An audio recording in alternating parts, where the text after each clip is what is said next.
అందరికీ శుభోదయం. ఈరోజు మన యాక్టివిటీ ఏమవుతుంది? కార్యకర్త పిల్లల్ని కూర్చోపెట్టి ఒక్కొక్కరికి ఒక అంశం గురించి మాట్లాడించే ప్రయత్నం చేయాలి. ఆధార్శీల పేజీ నెంబర్ 58 నుండి 61లో ఉన్న సూచనలు అనుసరిస్తూ పిల్లలతో ఏమవుతుంది అనే యాక్టివిటీ చేయించండి. ఇక్కడ ఒక అంగన్వాడీ కార్యకర్త ఈ యాక్టివిటీ చేస్తున్నారు. వెళ్ళి చూద్దామా?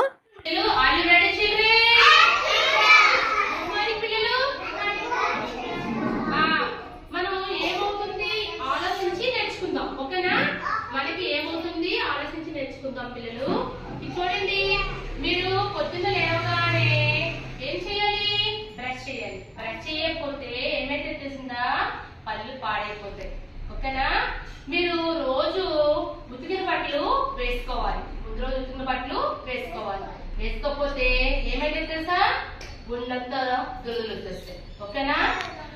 మళ్ళీ మీరు ఆడుకుంటారు కదా, ఆడుకునేటప్పుడు మట్టిలో కానీ ఇక్కడ కానీ ఆడుకునేటప్పుడు తింటారా? ఆడుకున్నాక తినేటప్పుడు కడుక్కోకుండా తిన్నారనుకోండి, కడుక్కోకుండా తింటే పొట్టలోని పురుగులు వెళ్ళిపోయి పొట్ట చాలా గట్టిగా నొప్పి వచ్చేస్తుంది అనమాట.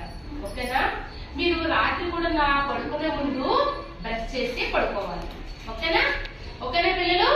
అయితే ఇక్కడ కొంతమంది నేను కొన్ని అడుగుతాను, చెప్పండి. ఓకేనా? మోక్షి, బ్రష్ చేయకపోతే ఏమైతుంది నీకు?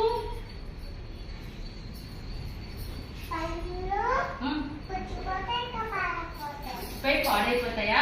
మోక్షి చూసారా, చెప్పింది బాగా చెప్పింది కదా. చూడండి, తను బ్రష్ చేయకపోతే పళ్ళు పుచ్చిపోతే పాడైపోతాయి. ఎందుకంటే మనం తినేటప్పుడు చిన్న చిన్న అన్నం గాని చాక్లెట్స్ గాని పళ్ళు ఉండిపోతాయి కదా.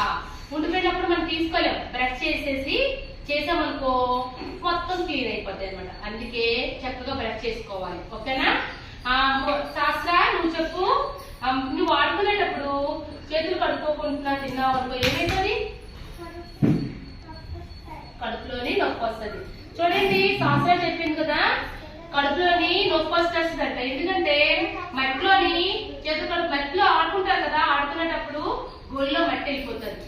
మట్టి వెళ్ళిపోతుంది కదా, చేతులు శుభ్రంగా కడుక్కొని తినలేదనుకోండి, ఆ మట్టి పొట్టలోకి వెళ్ళి చాలా పురుగులు వెళ్ళిపోతాయి. పొట్టలో చాలా కడుపు నొప్పి వచ్చేస్తుంది అనమాట. ఓకేనా పిల్లలు? బాగా చెప్పారు కదా. మీ అందరికీ క్లాస్. Thank you.